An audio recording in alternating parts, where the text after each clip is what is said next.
Olá, tudo bem? Estamos de volta para mais um vídeo de alquimia astrológica e no vídeo dessa semana nós vamos falar dessa lua nova que acontece no signo de Escorpião, a entrada de Mercúrio no signo de Sagitário, como também essa longa conjunção entre Sol e Marte, que num determinado momento acontece em oposição com Urano, gerando uma forte tensão.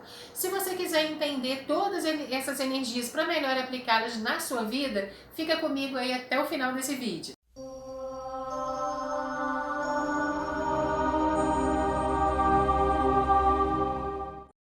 Chegando agora no canal, deixa eu me apresentar. Meu nome é Yara Portes, eu sou diretora aqui do Instituto Dharma, astróloga com especialização em astrologia kármica e esotérica, taróloga e professora de yoga e meditação. Seja muito bem-vindo ao canal. Se você ainda não é inscrito, considere se inscrever e ative o sininho para receber as notificações. Se você pretende estudar astrologia, tarô ou autodomínio, aqui no Instituto nós temos cursos tanto no formato presencial, na nossa sede aqui em Copacabana, no Rio de Janeiro, como também na telinha do Google Meet, onde você acessa as aulas ao vivo, em tempo real, interage com a turma, tira suas dúvidas diretamente comigo, de onde você estiver. Ou então na plataforma Hotmart para você estudar no seu tempo livre. Eu vou deixar o link aqui na descrição para você se informar melhor, mas vamos lá direto ao vídeo. Bom, vamos começar pela entrada de Mercúrio em Sagitário, que acontece agora no dia 10 de novembro e vai até o dia 1º de dezembro. Ora, essa configuração, essa entrada de Mercúrio em Sagitário, para os astrólogos mais ortodoxos, não é vista muito com bons olhos. Por quê? Porque o Mercúrio está no seu exílio, tá? Vamos entender melhor isso. Mercúrio é o planeta que rege a mente racional, a mente lógica, a mente objetiva, então ele é muito analítico. Quando ele está no seu domicílio, que é Gêmeos, ele alcança todo o seu esplendor, porque Gêmeos rege exatamente isso, né? Comunicação, a mente objetiva, lógica, racional, enfim.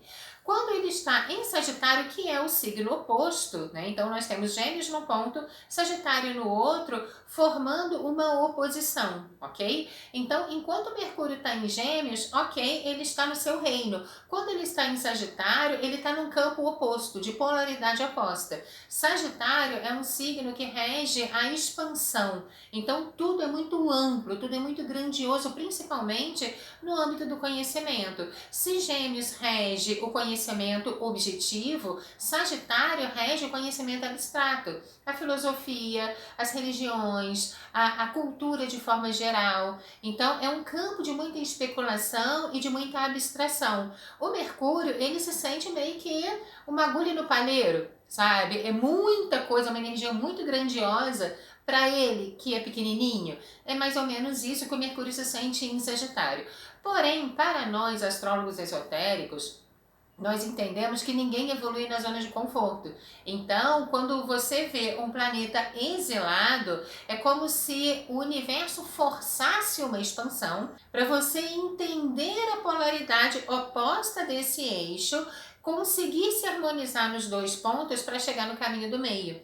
Então, ou seja, dentro da esfera mais positiva dessa configuração, é como se esse Mercúrio te convidasse a abrir a sua mente para coisas mais elevadas, para coisas mais abstratas, ou seja, pensar fora da caixa, mas sem perder a lógica e a racionalidade do Mercúrio, tá? Então, dentro de uma perspectiva um pouco mais esotérica da astrologia, esse é um momento super interessante para o crescimento, para a expansão mesmo. Nesse período, você pode se ver diante de oportunidades ou de possibilidades que vão te trazer uma expansão de conhecimentos. De repente, é um novo curso que surge na tua frente e que você tem um super interesse de fazer, principalmente algo que vai expandir os conhecimentos que você já tem, mas principalmente dentro desse campo abstrato, ligado a questões de filosofia, o aspecto holístico, esotérico, religioso, ou uma observação cultural, um período que favorece muito para viagens ou um intercâmbio intelectual entre culturas, você se abrindo para entender uma cultura nova, ou até mesmo recebendo pessoas de outros países ou de outras culturas e aprendendo muito nesse processo também. Então, observa, isso pode vir através de novos interesses, cursos que você venha fazer, ou então através de pessoas mesmo, pessoas que entram na sua vida trazendo uma outra perspectiva de conhecimento. Então é muito legal você se abrir para essa nova frente. O Mercúrio em Sagitário também favorece bastante o conhecimento acadêmico, tá? E para aqueles, às vezes as pessoas, eu vejo muito isso nos atendimentos, eu gostaria de repente estudar filosofia, que é muita tônica de Mercúrio em Sagitário, mas vou ter que fazer vestibular, prestar vestibular e ainda cursar não sei quantos anos de faculdade. Gente, vocês podem fazer uma coisa mais simples também, né? Por exemplo, tem as escolas Nova Acrópole que não precisa de vestibular, né? Basta você ter o ânimo de aprendiz e estudar todo esse desenvolvimento filosófico, que eu acho fantástico, tá? Se a tua praia é mais uma coisa esotérica, mística, tem as escolas iniciáticas de esoterismo, tem os espaços holísticos, enfim, o que não falta é lugar para você buscar esse desenvolvimento. Sagitário também rege a transparência, a verdade. Então, nesse período, para você conseguir fluir bem, é muito importante você se colocar com transparência, com verdade. Quando a gente se coloca assim,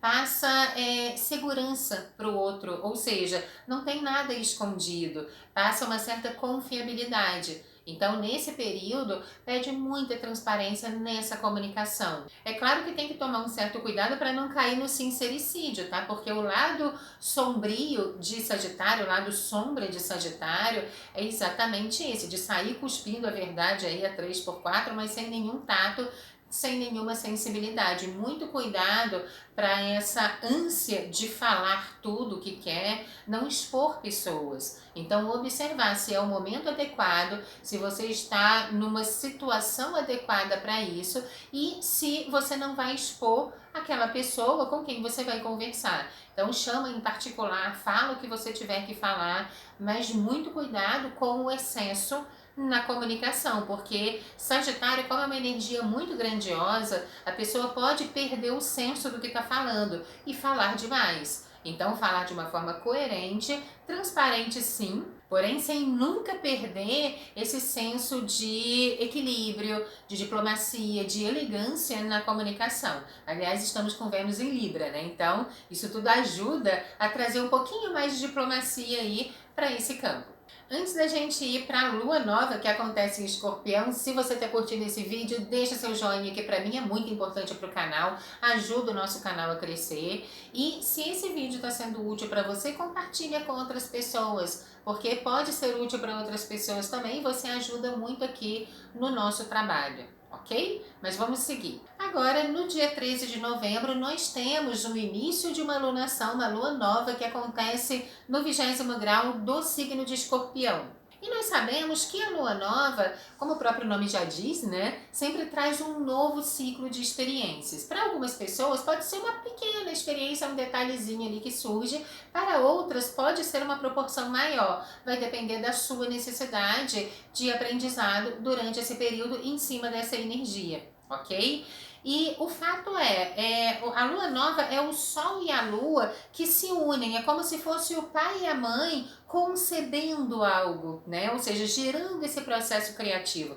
Então a lua nova sempre traz a abertura de um novo ciclo. Nós viemos, a última lunação que nós tivemos no dia 14 de outubro, foi uma lua nova eclipsada em Libra, tá? E eu até posso deixar aqui no card e na inscrição, na descrição desse vídeo, aqui embaixo, o vídeo que eu fiz falando sobre a lua nova no signo de Libra, que foi eclipsada, né? Um eclipse solar.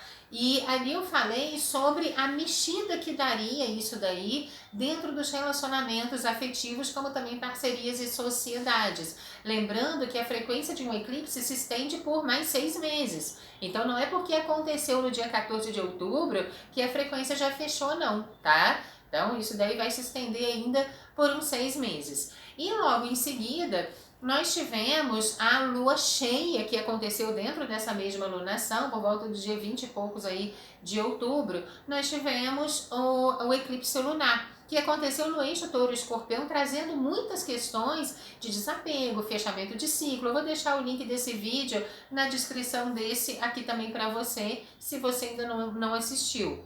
Agora, para você ver tudo isso se desenvolvendo de uma forma renovada, de uma forma nova, que é isso que a lua nova traz, né? É muito importante entrar nessa frequência de Escorpião, tá? Então, o que Escorpião fala? De profundidade, de intensidade, de envolvimento simbiótico e profundo. Escorpião é um signo de água da cruz fixa. Então, ele pede esse envolvimento emocional. Aquilo que você estiver criando, você vai ter que se envolver profundamente, emocionalmente, simbioticamente e de uma forma fixa, de uma forma estável. Se tem uma coisa que Escorpião não suporta é a superficialidade. Escorpião não sabe lidar muito bem com coisas superficiais. Se é para ficar na superfície, nem quero, né? É o lema de Escorpião, ele perde rapidamente o interesse. Então, ou aprofunda ou morre, né? É bem 880, é assim mesmo.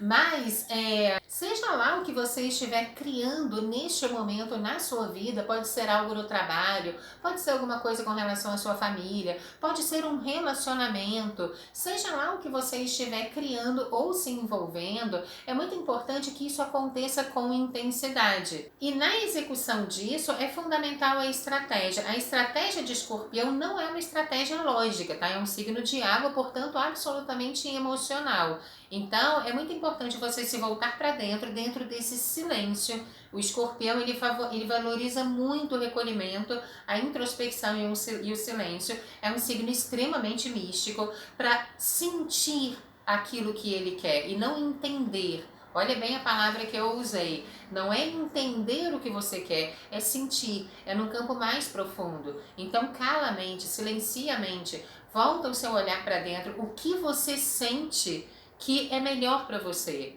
tá?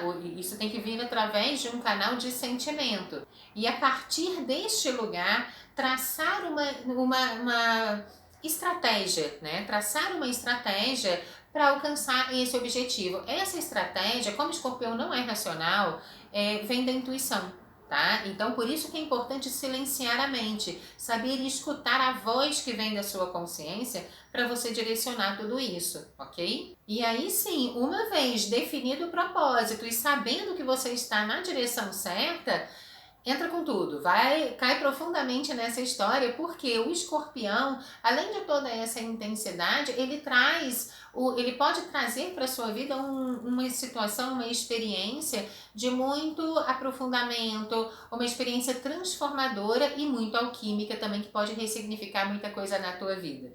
Agora, muito cuidado para não cair no aspecto sombra do Escorpião, que já seria manipulação como uma forma de controle. Esse signo no negativo, existe uma necessidade de controle muito grande. Porém, o Escorpião, como ele é o segundo signo do elemento água, nós temos Câncer que abre o elemento, Escorpião no meio e Peixes no final. Ele está exatamente, é o fiel da balança, né? Ele está no meio da energia de água, porque a emoção nasce em Câncer, porém é em Escorpião que essa emoção ela é dominada, tá? Escorpião é um signo de domínio emocional. Então, ele fala muito sobre controle emocional e transmutação dos sentimentos que não servem, que são nocivos. Ali ele mata aqueles sentimentos para entregar para Peixes, enfim, e Peixes expandir isso daí. Então, todo esse trabalho alquímico emocional é feito na esfera de Escorpião. Portanto, ele traz um controle emocional absurdo, tá? E isso daí é no aspecto positivo. Quando é que ele vai para o negativo? Quando ele tenta controlar o outro, quando ele tenta controlar a emoção do outro, a vontade do outro, o que o outro vai fazer, ou quando ele tenta controlar o seu meio. Entenda que todas as vezes que o Escorpião joga o controle para fora dele, é contar no relógio o tempo para ele perder aquilo, tá? Então, ele precisa aprender, é uma frequência, quando você está dentro dessa frequência, você tem que aprender a usar o seu controle para você. Você não controla o que está fora de você, você controla o que está dentro, ok? Então, o que você pode controlar? Os seus pensamentos, as suas emoções e as suas atitudes. Então, vamos nos ater aí nessa alunação escorpiana a isso daí. Todas as vezes que você perceber que você está jogando o seu controle do lado de fora, corta o processo e fala, isso eu não domino. Agora, o que eu domino de fato? Eu domino a mim mesmo, então volto o controle para você. Agora, a expectação que acontece em cima dessa lua nova, no momento em que a lua nova começa, é bem interessante, apesar de ser um tanto preocupante porque é muito intensa. Nós teremos no céu, aliás, isso já foi, já está acontecendo, já foi formado, uma conjunção entre Sol e Marte. Então, essa lua nova acontece dentro dessa conjunção com o Sol e Marte em Escorpião. Essa conjunção já começou a se formar entre Sol e Marte no dia 7 de novembro e vai até o dia 28 desse mesmo mês. Então é uma longa conjunção, inclusive quando o Sol entra no signo de Sagitário, ele entra agarradinho lá com Marte, eles entram juntos ali, tá? Mas vamos lá, o que significa essa conjunção? O Sol representa a tua vontade, a tua essência, tá? Aquilo que faz os seus olhos brilharem. É antes da ação. Antes de você agir, você tem que ter uma vontade que te impulsiona a isso. O Sol representa exatamente essa vontade. E o Marte é a força ativa. É a força que vai manifestar essa vontade. Isso tudo está acontecendo em Escorpião. Então, esse é um ótimo momento para você ter clareza daquilo que você quer. E é o que você quer, não é o que o outro acha que você deve fazer. Não é o que é melhor só para o outro em detrimento daquilo que é bom para você, tá? Sol e Marte são duas energias de fogo, então isso significa que o aspecto autocentrado de olhar para si é importante aqui, sem egoísmo, tá? Até porque se você não estiver inteiro dentro de uma situação, você vai levar sofrimento para aquela outra pessoa, para aquele meio ambiente. Então, se você está pela metade, você não vai conseguir fazer nada de profundo. É por isso que esse Sol com Marte em Escorpião, ele pede para você entrar profundamente em você e identificar se o que você tem feito da sua vida está realmente alinhado com o que você quer para você, com a sua essência. Ok? Então esse é um ótimo momento para essa acariação, tá? E lembrando que a conjunção exata entre Sol e Marte acontece nos dias 17 e 18 de novembro, que é quando isso atinge ali o seu apogeu. Agora, nós temos também uma oposição entre essa conjunção, Sol e Marte, e Urano, tá? Então, a oposição de Marte com Urano acontece entre os dias 8 e 15, tendo seu apogeu no dia 12. 11 e 12 aqui de novembro. E o Sol faz essa mesma oposição também com Urano entre os dias 10 e 16, tendo seu ápice no dia 13. Então, vocês já entenderam o que significa a conjunção de Sol com Marte. Dentro dessa oposição com Urano, o que é Urano? Urano é um planeta de mudança radical, né? De repente você acha que está indo para um lado, a vida transforma de uma tal forma que você vai para o outro, né? Essa mudança, essa transformação pode ser gerada por você, porque Sol e Marte está no jogo aqui, né? Que são planetas individuais, são energias individuais. Então, essa mudança pode ser direcionada para você. É você cortando, optando em cortar, eliminar em definitivo alguma situação que você vinha se envolvendo, que você vinha se desenvolvendo ali, cortando radicalmente com isso e seguindo numa outra direção. Caso isso não aconteça por livre e espontânea vontade, a vida pode trazer, porque Urano, como um planeta transpessoal, é algo que pode estar além da nossa esfera, né? O nosso livre-arbítrio não alcança. Então, é a mão divina, né? É como se fosse a vontade divina mesmo, imperando sobre a nossa vida e determinando caminhos que a gente precisa seguir. Então, de repente, pode ser um novo projeto que surge na sua vida que faz com que você abandone outras coisas. Pode ser uma outra relação ou alguma coisa nova para se colocar dentro da relação que você tem, mas é alguma coisa, uma mudança radical. Para algumas pessoas, isso pode acontecer dentro de um âmbito um pouco mais conceitual. É você mudando radicalmente uma forma de agir para se posicionar de uma outra forma totalmente diferente.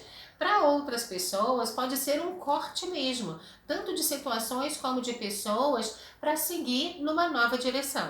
A questão é que isso vem com um quê de rebeldia, de transgressão, ou seja, você sempre fez as coisas de uma determinada maneira, agora é meio que chuta o pau da barraca, é bem Urano mesmo, né? E se coloca de uma outra forma totalmente diferente. Urano é um revolucionário, né? É aquele que sai um pouco das tradições e gera uma certa rebelião. É claro que essa rebelião tem que ser muito consciente, porque se ela for prejudicar o meio, se ela não for ética, você vai pagar um karma em cima disso, tá? Às vezes a gente precisa revolucionar questões na nossa vida, sim, para otimizar a evolução. Certo? Então, ou seja, deixando zonas de estagnação para trás para impulsionar o seu crescimento e a sua evolução. Essa é uma revolução positiva. Não está prejudicando ninguém, não está prejudicando o meio, você está eliminando uma coisa que realmente não serve mais. Pode ter servido por um período, mas a partir dali já representaria uma estagnação. Isso é uma revolução positiva. Tá? Agora, muito cuidado com a revolução negativa também. Inclusive, essa posição ela vem muito carregada de uma tônica sexual muito forte. Então, muito cuidado com assédios, com violência sexual, com feminicídio, ainda mais numa lua nova aí. Muito cuidado com essa agressão e a maneira como você vai colocar essa expressão. Diante de abusos, diante de inconsequências nessa área, não se cale. É importante saber se defender e saber também se proteger e não se calar diante desses abusos. Mas por outro lado, as pessoas que já estão com essa energia muito bem harmonizadas em si, isso pode vir de uma forma positiva também, tá, gente? Não é porque é oposição ou quadratura que a gente só vai colher o negativo, não. Pode vir dentro de uma coisa positiva. Por exemplo, dentro dos relacionamentos, se a energia estava meio estagnada ali, essa potência, né, de Sol, Marte, Urano e tudo mais, pode trazer uma renovada dentro do relacionamento afetivo sexual, pode ser um up para quem está buscando um relacionamento. Vênus não está em Libra, eu não falei no vídeo da semana passada que é um ótimo momento para início de relacionamento. Então, se aquela energia está um tanto estagnada, pode ser que nesse período, né, dessa oposição aí de Marte com Urano, a coisa aconteça e se revele, trazendo uma relação muito profunda, muito transformadora e muito positiva. Tá? Entenda que essa oposição é uma energia disruptiva, ela é como se fosse anti-repressão, tá? Então, o que você vem reprimindo na sua vida, o que você vem tentando controlar excessivamente, tá? Se for algo negativo, o controle é positivo, mas se você está reprimindo uma coisa que de repente precisa deixar fluir, então calma. Volta para dentro, se introspecta, avalia e observa se não é o momento de romper com essa repressão e trazer as mudanças que você precisa para a sua vida, ok? Bom, no mais é isso. Essa é a configuração que eu gostaria de trazer para vocês. É claro que tem muita coisa mais acontecendo no céu, né, gente? Mas senão esse vídeo vai ficar enorme. Eu fico por aqui. Deixa nos comentários o que você achou desse vídeo, se você já está percebendo isso na sua vida. E nós nos vemos no próximo vídeo de Alquimia Astrológica. Um forte abraço para você e até lá. Namastê.